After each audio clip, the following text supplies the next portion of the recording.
I'm Rudy Hartmann. I get to be out in Madison, Wisconsin, which is a little bit of a story that I might get into, but I'm with the Salt Company, which is a college ministry out of a local church. Our network of churches plants churches just across the Midwest. Actually, now we're going up into Oregon, into New York, and down to Florida, so the Midwest is becoming Midwest Plus. It's really sweet. I have gotten to help plant 3 churches as a college ministry director over the last 7 years, one in Des Moines, Iowa, one in State College, Pennsylvania, and one now in Madison, Wisconsin. So I'm coming in and we're actually getting to send out, which is very, very fun to do. All the stuff about sending is just really great to get to. Oh, hello? Hey. Hi. Sorry. Just checking the temperature. Temperature is good? Maybe a little warm? Okay. I love it. I'm Kim. I'm the music assistant here. My office is here if you need anything. Love it. Thanks so much, Kim. Grateful. Thank you. That's great. I hope that stays that would be so great. If that stays on the podcast. I love that. All right. I'm in Madison, Wisconsin right now. Madison is kind of a strange spot, not typical Midwest corn-fed Bible bread kind of thing. That's just not what you get there. It's capital city.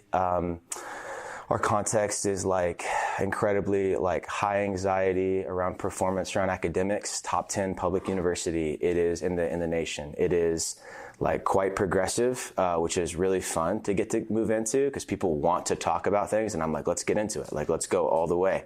It's an awesome opportunity to be able to talk about Jesus with a lot of people who don't know him.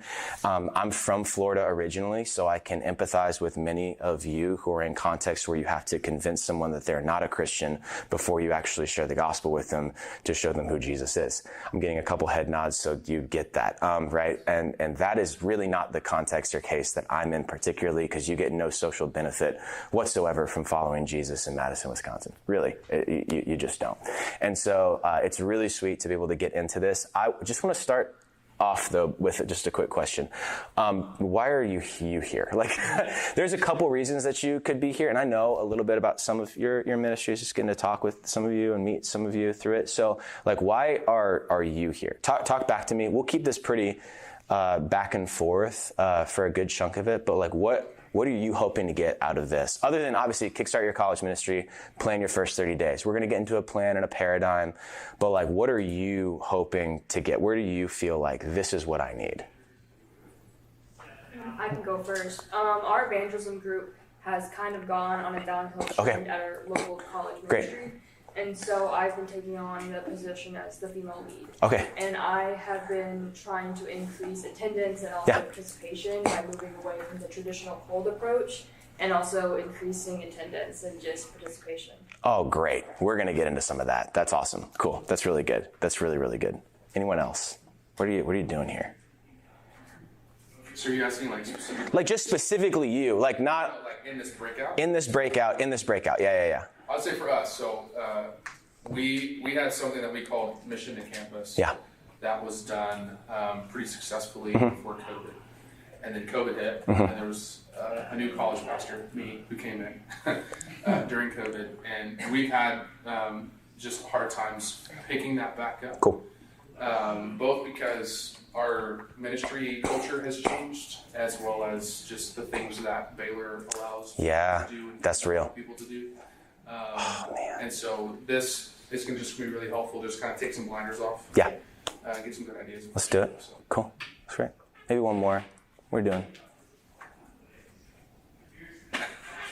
I think our group comes to this just as a main thing, reflect on the semester we just had and to get ready for the next semester. That's good. We all stay in the same Airbnb and just really plan out. And I want to get more of a written down formula for that before we leave for summer and get ready for fall. Cool. That's really, really cool. All right, we're going to actually touch all of those. I actually love that you just posed both of those things. Those are both going to come up even in this, not just doing it here this week. I keep wanting to say weekend, anyone else? This week, but like actually continuing to do that even into the summer, taking some time to get in that paradigm. So just two things as I was praying for you guys in this room today is one is just thank you so much for what you're doing on these campuses. That just came to mind. Like if you're coming into this space, there's like reasons for it that you're coming in and saying like, we want to like help like kickstart plan, like get into these first 30 days. And so I just want to honor the fact that you're here and say, just thank you. It's really sweet work that you guys are all doing. And I'm hoping that this is just like a helpful blessing to look forward and to move forward with where you're going. The other thing, just to couch everything I'm going to say, because this verse has been on my mind since I woke up the morning after our last college gathering last Thursday, where a student ran up to me and like talked about how she just started following Jesus literally that week. Like finally, like we prayed with this girl for a while, puts her trust in Jesus, like talks about like some addictions that she hasn't wanted to do, hasn't been like wrestling with, but hasn't wanted for the last 3 days. Couldn't remember the last time that happened. Ended this incredible college ministry gathering, this incredible night. And I woke up Friday morning with Zechariah 4:6 on my mind, just like repeating, not by might, not by might, not by might, not by might, not by might or power, but by my spirit, says the Lord. So I want to like give you a lot of best practices here and then couch it all in saying, okay, but not by might or not by paradigm or not by plan, but by my spirit, says the Lord. Okay. So I want to give you like the best stuff that I got couched in that reality. Okay. So I'm thinking about this a lot for two reasons, even this idea of the first 30 days. One, because like 3 days after Mitch told me that he'd like me to teach on this, my wife told me that she's pregnant. And so, which is cool. Her due date's September 19th, which is in the middle of the first 30 days. So I'm thinking about this a lot. Did not plan that, but it's been just heavy on our mind. And the second thing is you and I both just know how critical the first 30 days are. We've all got stories of people who we met in that first 30 days, or if you're starting, you will have stories of people that you meet in that first 30 days. It's like nervous and exciting all at once. What's going to happen? Who am I going to meet? Right? Like this guy, Michael Matole, that we met on day 2 of mission trip to campus that we had, like became like a guy that I got to mentor and then walk with, who became an incredible leader in our ministry and is going to graduate from Penn State, where I'm not now at, but where he's continued in ministry over the last 4 years, and is like already like the way he's talking about where he's going to go after he graduates is like totally dictated on where he can be most missionally effective. It's like moments and stories like that you see that start in these first 30 days. So I'm just really, really, really excited about that. I'm going to give you a paradigm to help you plan, like just to like pin down like where we're going. And the emphasis on that is to give you a paradigm to help you plan. When I first went to the first SALT company that I ever directed, the first college ministry in our network, I took the plan that I had from our really massive campus and university ministry and just tried to like copy paste it where I was. I tried to run their plan and it was fine. But the entire time across the way, I kept seeing areas where I was like, oh, I would have done that differently. And I should have done that. What I had was like someone else's plan. I didn't have a paradigm for how to think through like what I actually should be doing that first 30 days. So that's what I'm going to do. But I am going to try to give you where our plan comes from, how we form it, to give you like an example and then pull into the paradigm. Does that make sense? Cool. All right. I'm going to just give like one word that frames the philosophy, an example of what we do, and then the paradigm for planning. And then we're going to go into like some collaborative work in this room. I really don't want to talk for too long. Don't plan on spending the next 45 minutes talking. That's my promise to you. That would be terrible. So the first thing that I want to give you is this one word, movement. You can write this at the top of your thing. I don't mean this in a like buzzword kind of way. Although I do like appreciate, I don't mean in a buzzword type of way, like I was like running through a filter of words that I said, oh, movement, we'll just slap that on there. I do love even the language from your guys' church of like the move of God. I actually think that's really important and is the aspiration of all of us in this room. I don't mean it as a noun as much as I mean it as a verb. like movement as the action is actually what I think that all of a first 30-day plan should be structured and shaped around. Movement is a stewardship of like building something and maintaining that movement. If you move too fast through the first 30 days, that you kind of just hit like scorched earth and everyone's burnt out because you've done a billion events and everyone's like, so where do I actually like have time to live or to do school or to be on mission or to da-da-da. Like if you move too slow for the first 30 days, it's boring. Like you're just like, okay, we have one thing this week and we'll see you again in 3 weeks. Like that doesn't make any sense. When people think of the first 30 days, often you're thinking about how to get like to something. I want to get people to something. I want to get them to my kickoff, to my event, to the mission trip to campus thing. And I love that language, but I actually think there's a paradigm shift that needs to take place, like a philosophical framework shift from like getting to moving through. To looking at a mission trip to campus and saying, this is a part of me moving you through the first 30-day plan that I have for you that's bigger and not only, like the moment when I meet you is really important, but I want the next moment and the next moment and the next moment and the next moment. That when I'm looking at the people that I'm trying to share the gospel with as a team lead, I'm walking people through that evangelistic process. I'm taking that moment and the next moment and the next moment and the next moment. I'm structuring moving men and women through my first 30 days, less like looking at getting them to an event and more like trying to move them through a story of what it would look like for them to follow Jesus on this campus as a part of this campus ministry. I'm forming a mental map for that person as to what it would actually look like for them to be a part of doing something that many of them have never done before. I'm trying to help the person that's not a Christian understand that they're welcome in this ministry and that we're going to present Jesus to them and we're going to get them in a community that's going to talk about Jesus with them, and to help Christians who come in have both like a home in our ministry and a mission while on the campus. I want them to be a part of an outward facing community and see that not just when we like have them and with our hooks in them, but from like the very beginning for it to be very clear. We are an outward facing ministry from the jump. We're not just trying to get you to stuff, but we're actually trying to move you through this reality of the first 30 days of helping you to love and follow Jesus. I think about this for the person that's never been to a campus ministry before and is like wondering what it would be like. I think about the person that comes to your campus ministry and is like, I've always been looking for a campus ministry. It's not whether I'm going to go or not. It's which one I'm going to be a part of. Your first 30 days is telling the story of what that would look like for them. Moving them through actually helps emphasize why it's important to not just be a part of like a bunch of different campus ministries and a bunch of different things, but to say, I want to help you lock down into one movement, one place, and go deep here while we can go broad as we look out at our campus. It also gives a future, like a picture of the future for the people that Dean was talking about last night.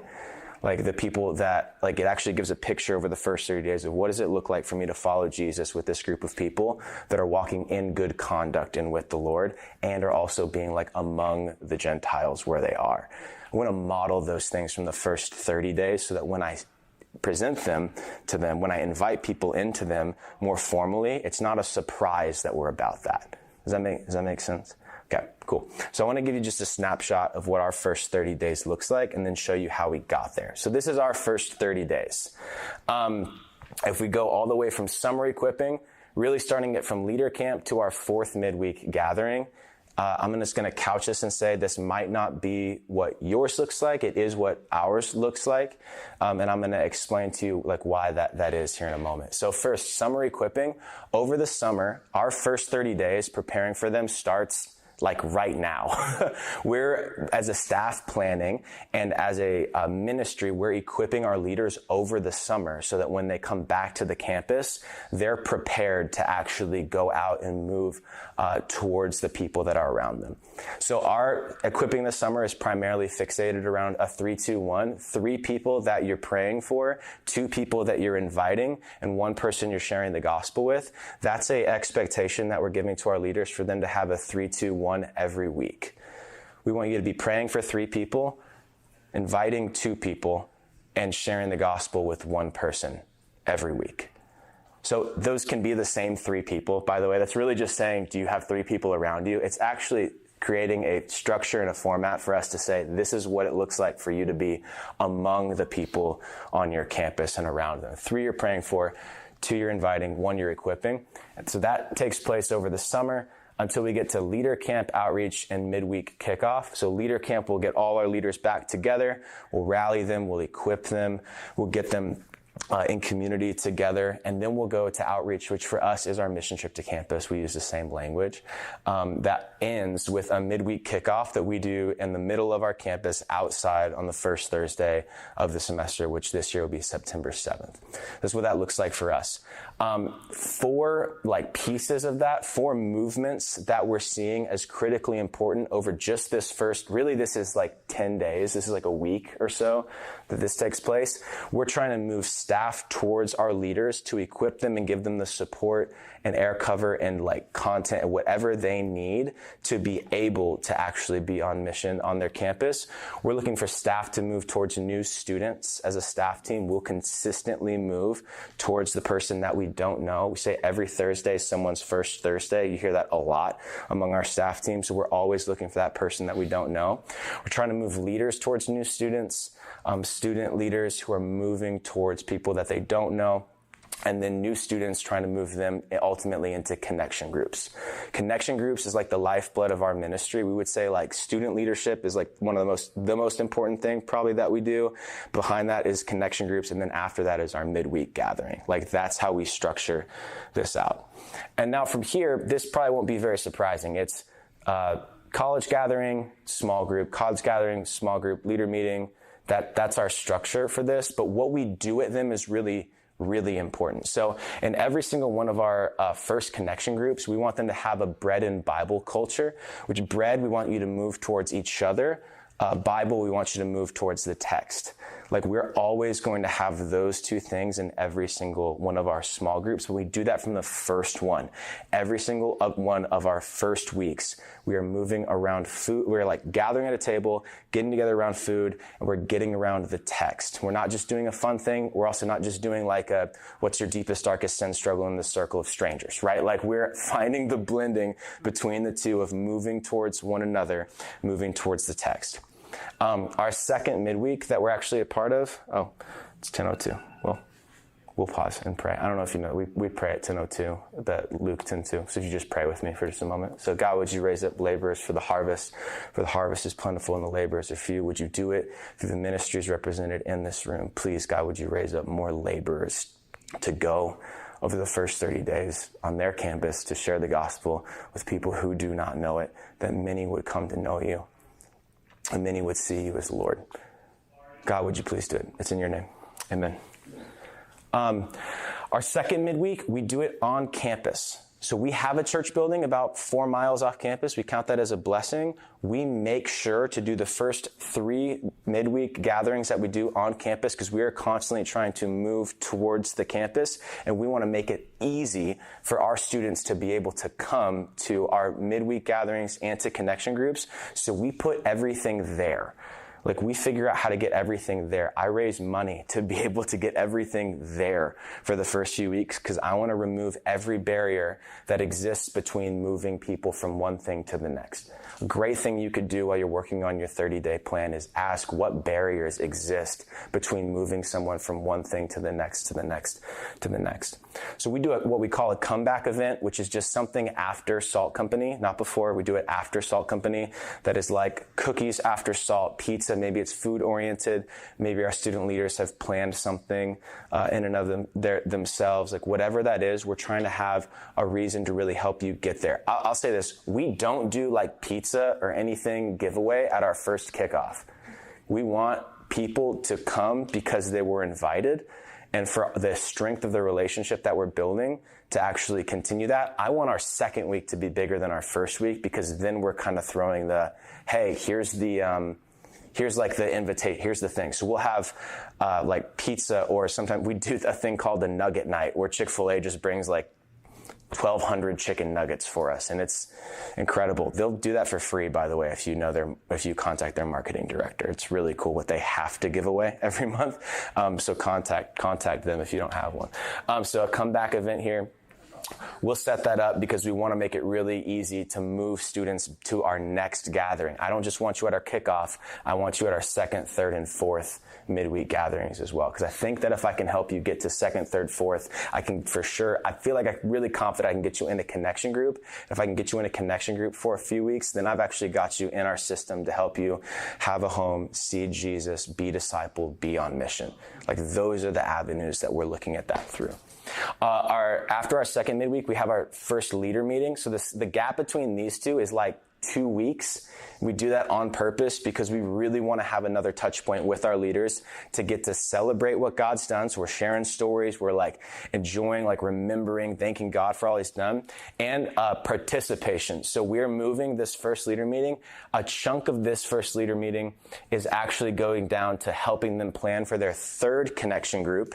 They've only had one at this point, but to plan for their third connection group, where they will actually, as a campus, as a connection group, invite people in. They'll create something as a connection group, as a community that they want to do. We fund that when we can. So we do a thing called Table Week sometimes, where we say, I can give every connection group that I have $25 to help you figure out buying ingredients for a meal that you cook so that you can invite people to be around your table.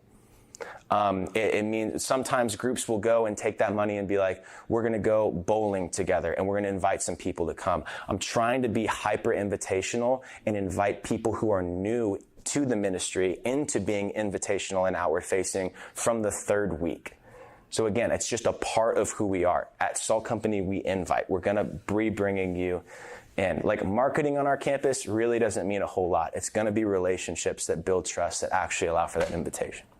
The second connection group, I skipped down. The second connection group will just be like a normative connection group, bread and Bible, but we'll have our first freshman Friday after that. So any freshmen that are in those groups get invited to a freshman only gathering that is entirely student led, kind of staff organized, but student led, so that our freshmen can start to kind of see who each other are. The goal of our freshman ministry is to connect freshmen with freshmen and freshmen with mentors.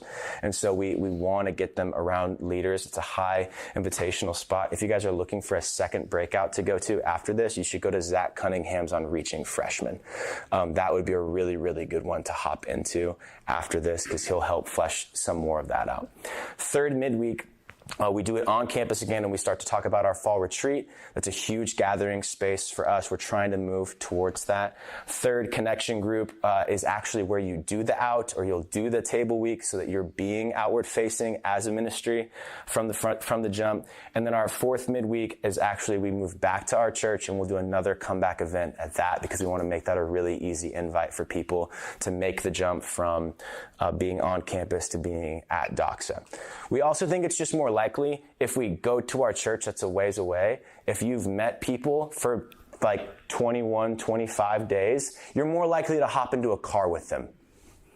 Like as a student, candidly, I mean, like we went from like, hey guys, we met you that one time. Would you like to get in my car and go 6 miles off campus? And they're like, I would not like to do that. I don't know you, right? But by this point, you actually know them. This was huge for us. We tried this last year for the first time. We had a really like high retention from the third week on campus to the fourth week back at Doxa. All right, so that's kind of what this looks like. I'm trying to move you through. You're hearing the Bible. You're getting in community. You're looking out at the campus. Some of the ways that we're doing it are structured very specifically, and the reason for that is because we're doing it around a number of objectives that we have. So our objectives, as we've identified them, and your objectives will be focused on two things: your context and your convictions. Where you're at and what your ministry is about are going to shape the objectives that form your first 30 days. I think there's probably an Amber Alert. Yeah, it goes.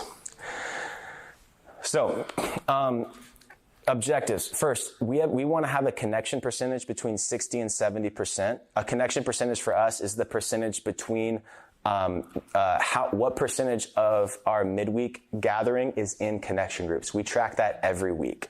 We want to know how many people are coming on a Thursday that are in our connection groups. If it's below 60%, we're saying, hey, we would like to, we need to push getting people in connection groups again. If it's above 70%, we actually need to be more outward facing, because that means we've got a lot of people that are connected and we want to have more people actually coming to be able to get connected. Does that make sense? We don't just want to have everybody, we don't want to actually have that number at 100%, because it means we're not in one of the biggest front doors that we have inviting people. And the second thing is 200 gospel conversations in the first 4 weeks. So all of our staff are required to have a minimum of 6 meetups. 6 to 8 is kind of the range that most of us live in. Some of us for the first few weeks go above that.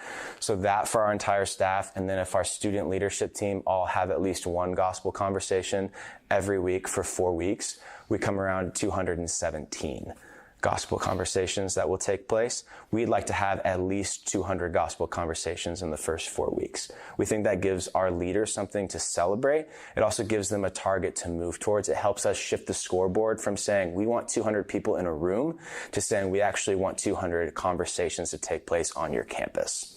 That's a higher value for us. Third is we want to give an honest presentation of who we are and what we believe. It's one of the reasons we don't do a big extra thing at our kickoff, and our kickoff isn't any different than any of our services are. Our connection groups aren't any different really week to week, except for the outward facing piece. And we want you to know that if you're going to be a part of the connection group, we're going to have you look outward at some point. Does that make sense? It's just an objective that we have. Student ownership and leader development as a filter for decision making. Our students own a lot of what happens in their group. We give them paradigms, we give them things to think through, but they actually own a lot of that. They build our mission trip to campus. I'm just of the opinion that you can't say you're student-led if students aren't leading. And so we have them build out our mission trip to campus. We will give them, again, a sandbox to play in, but we're actually asking them to give their voice to what that mission trip to campus looks like. Because if they're stoked about it, then they go and actually do it. That's why these outs are our events that take place. I could plan one event. Our team could plan one event, or we could have 12 connection groups, have 12 events all in the same week. That's going to be more effective every time because they're excited about what they're building, and it's different for a different niche of student. It actually allows them to own that. And finally, that new students would know staff and be connected with other students. I do want new students to be connected with staff, but if new students are only connected with staff, that's actually a problem in my mind.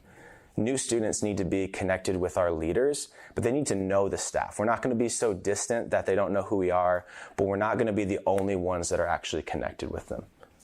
All right, does that kind of make sense? I know that's a lot, but this is just an example of where we get to after we work through our paradigm.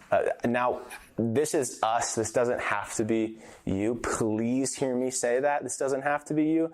So to that end, I just want to give you a paradigm to walk through 5 questions to kind of ask and answer. Each of them has a value and each of them has a need along with it, but 5 of them to give you a paradigm for planning. Okay, number 1. Right now, you need to ask the question, what did the first 30 days look like last year? The value here is perspective, that you are actually able to look back and have some kind of perspective and not do the thing where you say, okay, well, we'll just run the same play. I use that language sometimes, and to be honest with you, I don't love it because these aren't plays that we're running, they're people that we're reaching. And so I'm actually trying to look at this and say, okay, what did the first 30 days look like last year? And to do that, I need data and I need discernment. I sat down with some seniors over the last few weeks to actually just ask them, hey, how did you hear about Salt Company? And to actually get that information from them. We have our student leaders fill out a mid-semester survey to literally get this kind of data from them. So we have a ton of data that comes back. We ask them a ton of questions, and they answer it sometime over winter break so that we don't have just the perspective from staff, but we have the perspective from students.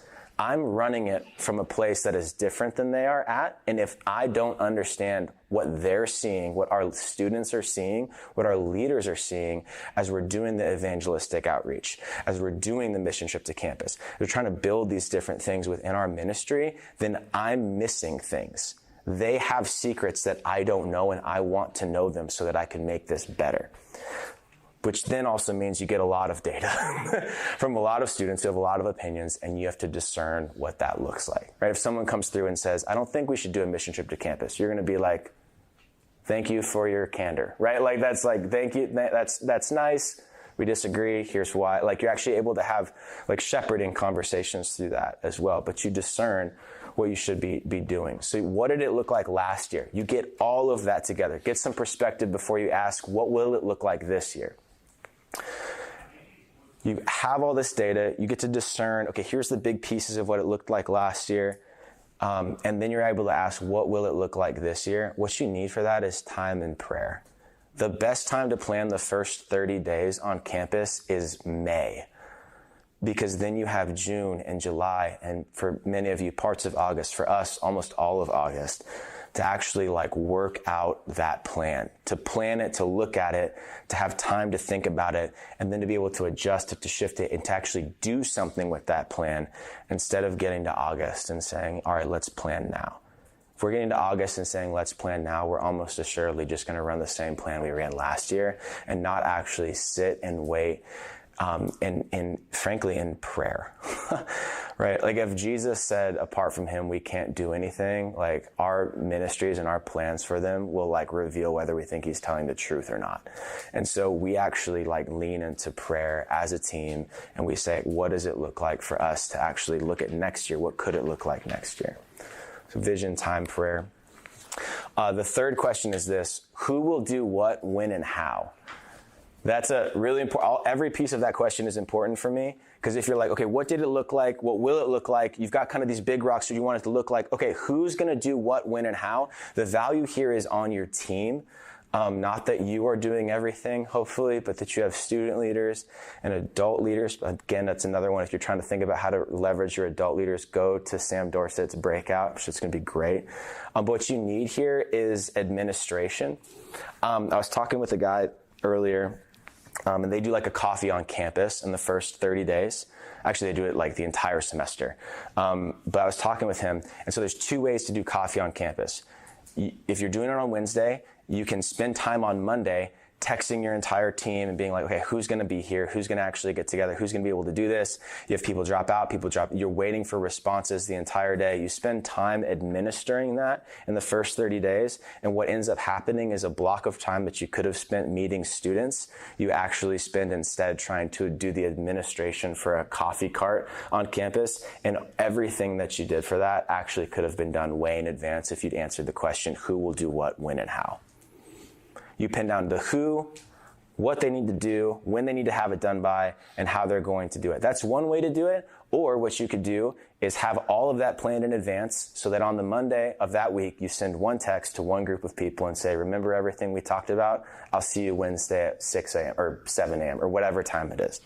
That's a totally different thing. Those are things that you can do way in advance that actually help you have a high value on what you're doing. Doing the work of clarifying and communicating who will do what, when, and how is so critical. This is where I live. Administration is a spiritual gift. And if you don't have it, get someone around you that does, so that can have their eyes on it. Like, talk to Mitchell. He'll find someone in your region to be able to talk with about this. Meet someone else in this room or at this event. So I'll meet with you. Like, I'll talk with you. Like, I don't care, because I want you so badly to be able to do exactly what you particularly can do. And that happens when in advance you're able to answer and build out the question, who will do what, when, and how. So the fourth thing is this: how much can get done over the summer? This will save your life. What takes you away from being on the ground with students in the fall? Like, when you're looking back, what takes you away from being able to spend the most amount of time doing what you're doing? A way that you plan for the fall, just here's what you can get done over the summer, by the way. You can get well rested and healthy after a long year so that you are actually bringing the best version of you as a follower of Jesus, the healthiest version of you as a follower of Jesus into that first 30 so that you can run pretty hard. But I wonder how you could, instead of trying to just rest over the summer, actually work from a rested place, because you got a bunch of stuff done over the fall that isn't taking your time while you're in those first 30 days. I learned this when I was writing the message for kickoff the week of mission trip to campus. That is an absolute miss.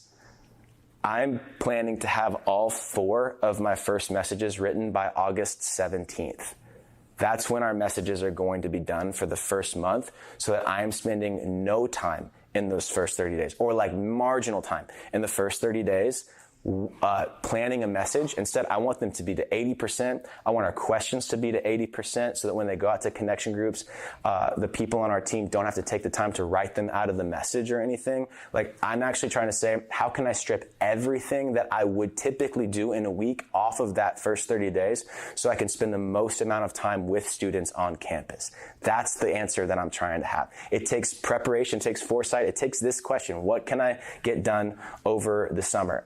What you answer this question with will actually help you rightly value how you're spending your time in that first 30 days. The first 30 days should not be 40 hours of sermon prep. It just shouldn't be. That is an entire week. That is 40 hours that you could be with students. That's 40 hours that you could be on campus.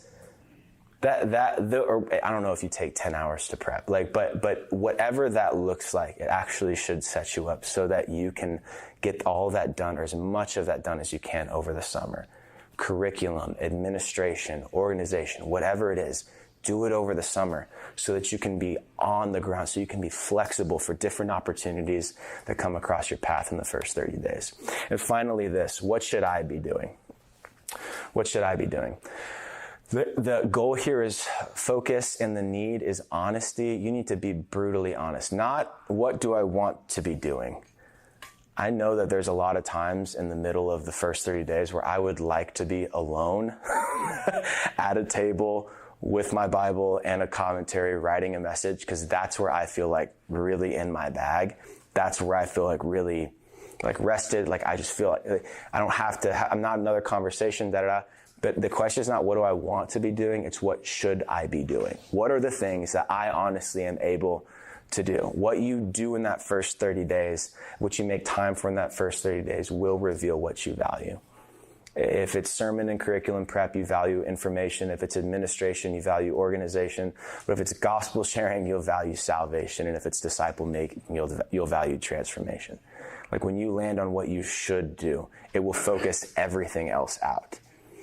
So, that was a lot. Real quick, any questions before I send you guys into a little bit of time to be able to collaborate? Anything particularly off of this, or anything that we're doing? Again, I'm trying to do a download and give you a paradigm of questions to be able to ask through, work through as you build out your plan. Any questions? It doesn't have to be off this too. It could be specific to what you're doing.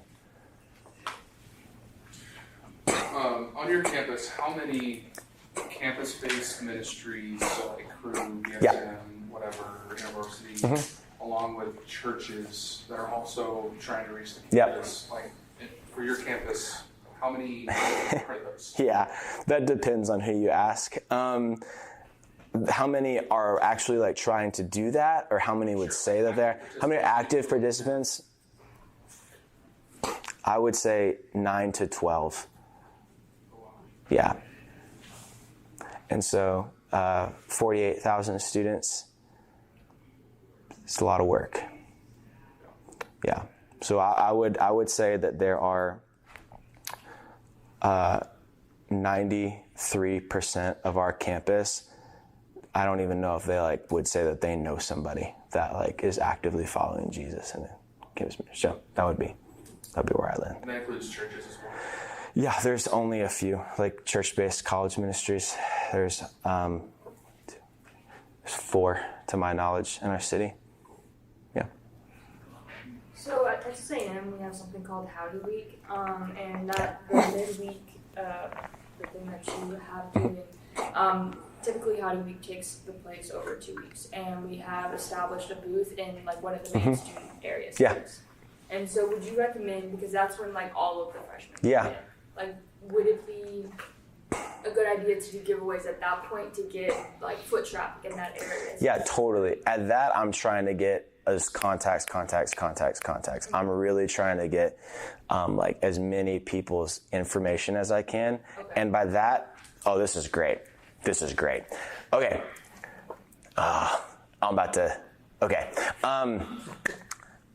I don't like flyers because I think we give out flyers so that we feel like we're doing something effective. Instead of actually doing like the effective piece of ministry, which is making a vital connection with the person that you're in. Like, ministry is relationships, and a flyer is a thing that makes me feel really good about saying I passed out 7,000 flyers on campus. How many information points did I actually have with those individuals? When we do our stuff, I will literally say hello and put my hand, like I will now we're post-COVID, so I can do that, right? Or so I'll be like, we'll do like a free coffee booth for us like the first several days of the semester, because I'm trying to build like vital connections. But the people that win, my booth, okay, I think about booths and I think about all that as like air war. Like that like sign that says Salt Company is a reminder to the person who sat next to one of our students or one of our leaders and they invited them to come to kickoff. And now my booth in the middle of campus is a reminder that Caitlin invited me to kickoff, or that Timmy invited me out to come to kickoff, or that like that is just a reminder in the middle. That is not our main thing.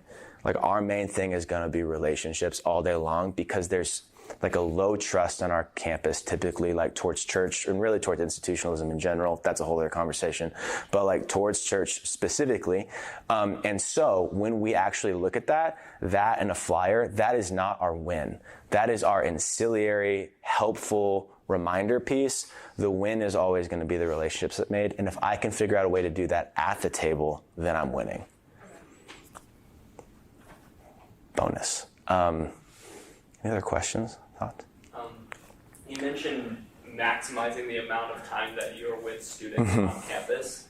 So how does a college minister find ways to get on campus without having some sort of big event or some reason for being on campus other than merely to build connections with students? Yeah, depends on like who you are, I think. So I am bad at basketball except for 10 days of the year, right? It's the first, like I'll get out there and I'll hoop with people. We'll have student leaders like set up different things the first week before classes, like volleyball courts on campus. I'll literally go during move-in week, and we have coolers that we bring out that have water bottles that I promise you, I print our kickoff information on our water bottle, our little logo, and I wrap it, tape it, and then we have like cartons of those that we hand out because it's practical, but it also like starts a conversation that I'm trying to get a contact off of.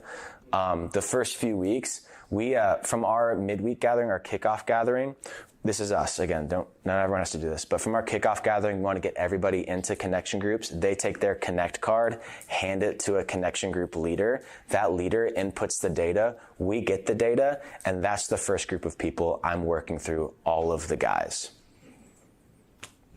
And now I finally have a guy on my staff team for the first time in like 6 years. And so I am like not the only one that's going to be doing that now. But we partner with our student leaders and actually like going through that. So I'm just trying to be out there as often as I can. I'm averaging 10 meetings a week on campus for the first 3 to 4 weeks at least. And then I'll settle into like 6 to 8 because that's very doable. I have other responsibilities too, but that's like where I'm living. Does that make sense? Yeah. Okay, cool. So it's really good to hear you talk about flyers that way, just out loud, because I've felt it, but I haven't said it out loud. But so in terms of the connection points, in terms of the flyers are not bad. Like if you use them well, you put a QR code, something on there, but like they're helpful. They are not the gospel. Like okay. So whether it's flyers or whether it's the actual connection points that you're creating with people, getting their contact information, what counts as a success, right? So I guess you could call that return rate, you could call that whatever. So, I want to meet 200 people. Out of that 200 people, is it Right. So I'm not saying, are you saying meet 200 people, or are you pulling off the objective? No, Okay, cool. Got it. Yeah. So like when you're doing your evaluation Yeah. or your objectives, Yep. we want to get so many different people, which means it might mean that we got to do like 1,000 flyers. Yeah. I don't have a great like conversion rate yet. I find that switches from campus to campus. I'd even switch from like pre-COVID to post-COVID. So I don't have anything like hard on that. That's why I try to put like a rhythm in for our students of like, I'm trying to say, I would like our students to get 5 good contacts over that week. And then that becomes, okay, so we've got 30 student leaders, 5 good contacts. That's 150 good contacts. In addition to, that's one vertical. Another vertical is going to be, there's people that are looking for campus ministries that come in. So I'm trying to meet them. I do some stuff over summer to try to meet them. If you have a directory of all of the incoming freshmen, which because we're a public university, we do, I email all of our incoming freshmen. They get a form if they're interested in college ministry at all. They fill that form out. We connect them with a student over the summer, a student leader over the summer. We have people that are just interested in it, that'll just hear about it in different ways. And then our staff's also out there just on campus, like administering events, et cetera, too. So I'm trying to like build out to like a pinnacle of that is our kickoff, but that's so that the people at our kickoff get into connection groups, we get their contact information, and then we follow up from there. So the win in my head would be, that's still that 60 to 70% number, even frankly of our kickoff. We're not going to have 100% of people turn in a contact card. If 100% of people turn in a contact card, not all of them are going to follow back up. So it's looking like 60 to 70% of the people that come to our kickoff are typically the people we're able to start connecting with immediately, walk them through really help them move through the first 30 days, and then get to that point where they have an out with their connection group that they're now actually encouraged to start inviting from week 3. Does that make sense? Like, I'm trying to help people get into that rhythm where it's like always be inviting. Like that's their constant like thought. So is that good? Yeah. Getting a phone number will always win, in my opinion, of like getting a flyer. So.